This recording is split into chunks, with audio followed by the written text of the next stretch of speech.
بسم الله الرحمن الرحيم فاصبر على ما يقولون وسبح بحمد ربك قبل طلوع الشمس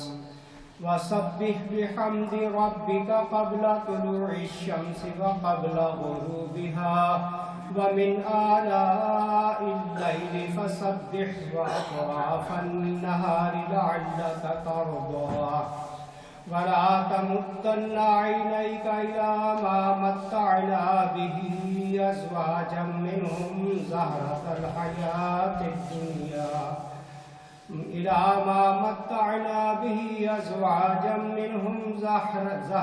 الحياة الدنيا لنفتنهم فيه ورزق ربك خير وأبقى وأمر أهلك بالصلاة واصطبر عليها لا نسألك رزقا نحن نرزقك والعاقبة للتقوى صدق اللہ العظیم۔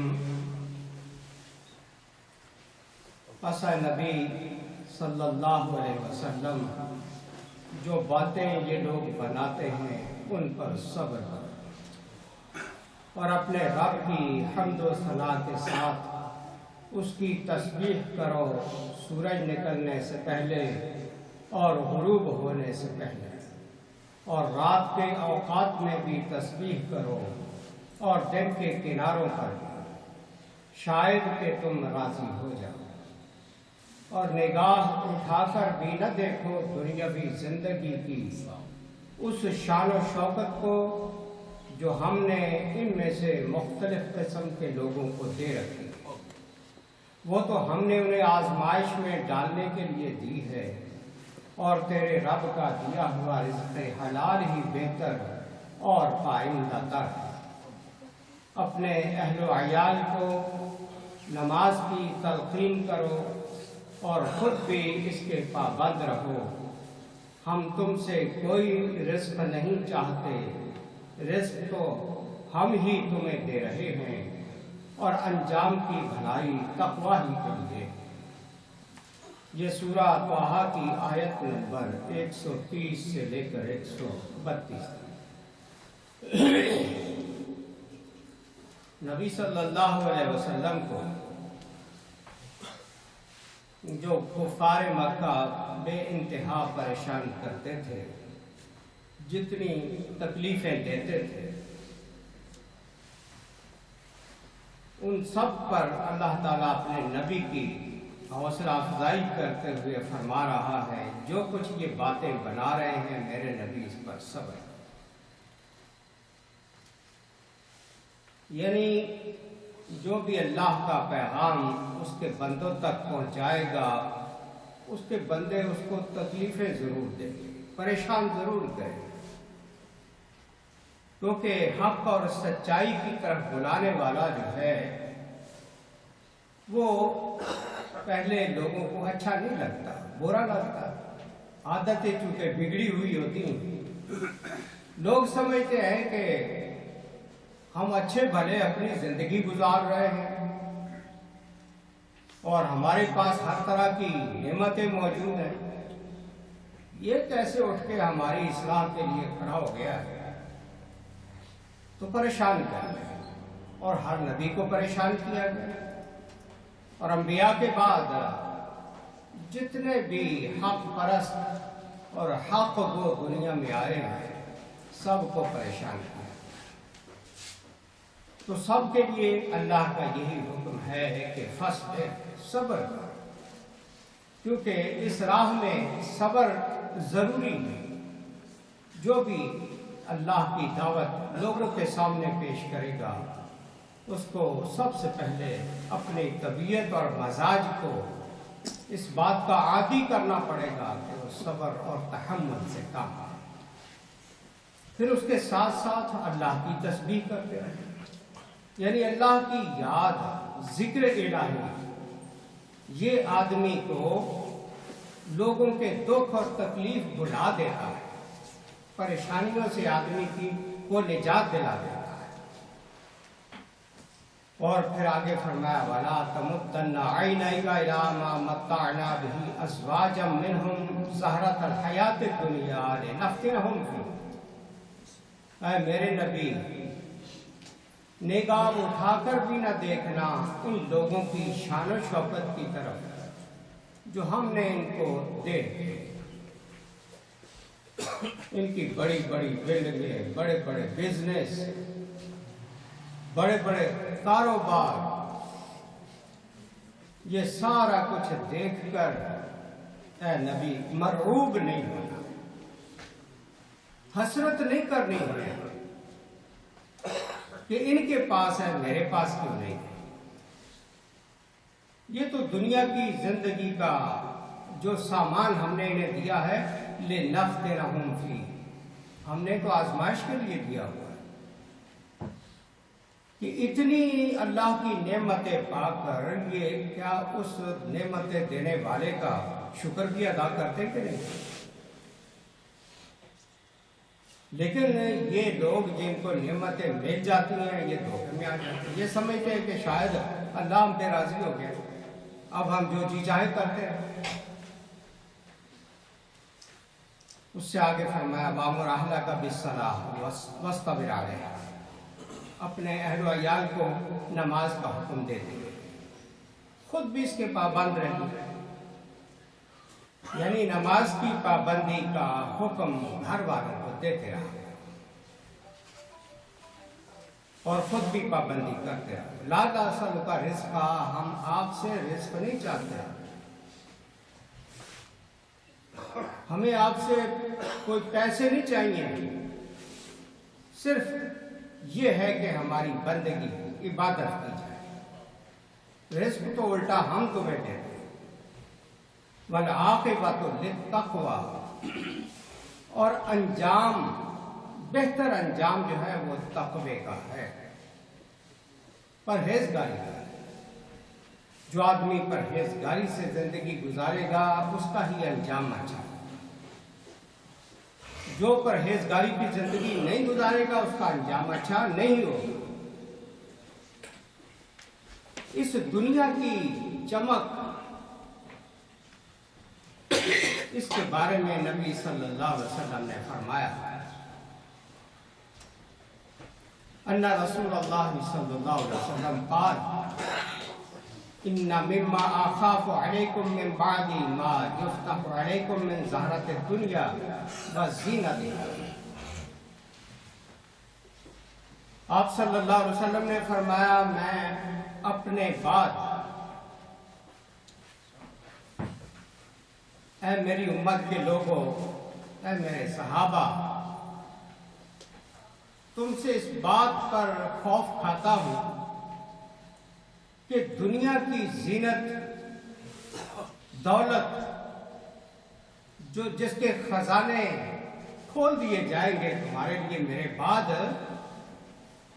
مجھے اس سلسلے میں تم پر خوف آتا ہے۔ فقال رجل یا رسول اللہ او یأتی الخیر بالشر، ایک آدمی نے پوچھا اللہ کے رسول، اتنی خیر بھلائی مال و دولت جب ہمیں ملے گا تو ان بھلائیوں کے بعد پھر شر کا بھی کوئی آنے کا امکان ہے؟ فسکت، تو رسول کریم صلی اللہ علیہ وسلم تھوڑی دیر کے لیے خاموش ہو گئے۔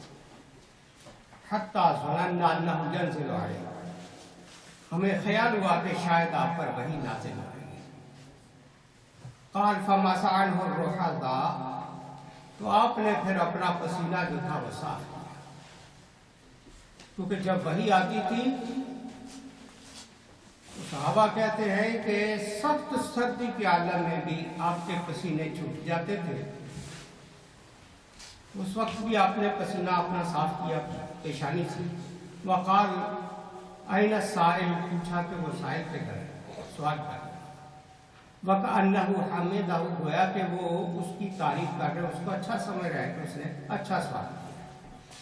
فقال، آپ نے فرمایا إِنَّهُ لَا يَأْتِي الْخَيْرُ بِالشَّرِّ، خیر جو ہوتی ہے وہ برائی تو نہیں لاتی، وَإِنَّ مِمَّا يُنبِتُ الرَّبِيعُ مَا يَقْتُلُ حَطَبًا أَوْ يُلِمُّ إِلَّا آخِرَةَ الْقَدْرِ۔ لیکن مثال دیتے ہوئے حضور نے فرمایا کہ موسم بہار کی بارشیں کتنی خوبصورت کھیتیاں اگاتی ہیں، کتنا سبزہ اگتا ہے بہار کے بارشوں سے، لیکن وہ اتنا اچھا سبزہ جو اگتا ہے وہ بارشیں نہیں کھانے والوں کو ہلاک کرتی، بلکہ کھانے والے جب اس میں زیادتی کرتے ہیں، حد سے زیادہ کھا لیتے ہیں، پھر ان کو افارا ہو جاتا ہے۔ جانور بھی جب چارہ ضرورت سے زیادہ کھا جائے تو اس کا پیٹ پھول جاتا ہے۔ اکلت حتی امتدت خاصرتا، کھا کھا کر اس کے کوکھ نکل آتے ہیں۔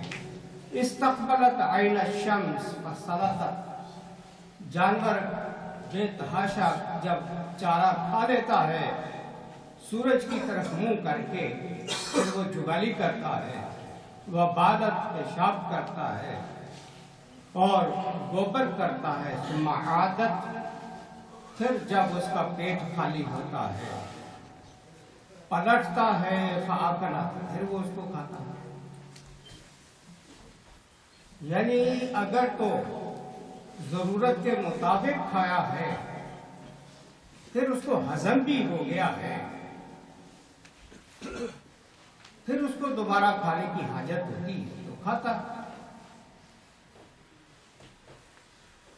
وَإِنَّ هَذَا الْمَالَ خَضْرَةٌ حُلْوَةٌ، یہ دنیا کا مال بالکل اس سبز چارے کی طرح ہے، سرسبز بھی ہے، میٹھا بھی۔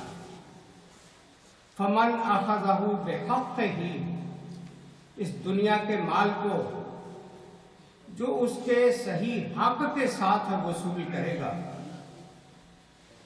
وَوَضَعَهُ فِي حَقِّهِ، اور حق کی جگہ پر ہی اس کو خرچ کرے گا، صرف کرے گا، فَنِعْمَ الْمَعُونَةُ ہوگا، تو وہ بہترین معاون ہوگا کس چیز میں، یعنی نعم المعین علی الدین، یہ دنیا کا مال دین کے لیے معاون بن جائے گا۔ وَمَنْ أَخَذَهُ بِغَيْرِ حَقِّهِ، لیکن جو شخص اس دنیا کے مال کو ناحق لے گا، ناجائز طریقے سے لے گا، كَانَ كَالَّذِي يَأْكُلُ وَلَا يَشْبَعُ، اس کی مثال اس شخص کی طرح ہوگی جو کھاتا ہے لیکن سیر نہیں ہوتا، پیٹ ہی نہیں بھرتا،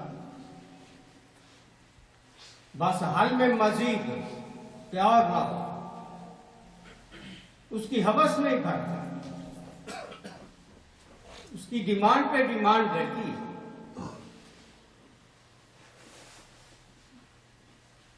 یہ جو آپ نے فرمایا انی اخاف علیکم، میں تم پر ڈرتا ہوں، نبی صلی اللہ علیہ وسلم جو کچھ فرما کے گئے، آپ دیکھیں کیا بعد میں بالکل یہ باتیں سچ نہیں ثابت ہوئی؟ جس چیز کا اندیشہ آپ نے ظاہر کیا،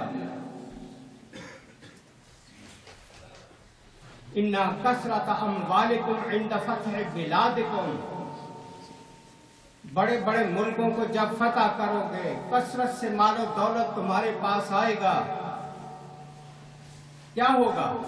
تَمْنَعُكُمْ عَنِ الْأَعْمَالِ الصَّالِحَةِ، تمہیں نیک اعمال سے یہ دنیا کی دولت روک دے گی، منع کرے گی۔ وَتَشْغُلُكُمْ عَنِ الْعُلُومِ النَّافِعَةِ، نفع دینے والے علم جو ہیں ان سے تمہیں دور کر دے گی۔ وَتَحْدُثُ فِيكُمُ الْأَخْلَاقَ الدَّنِيَّةَ،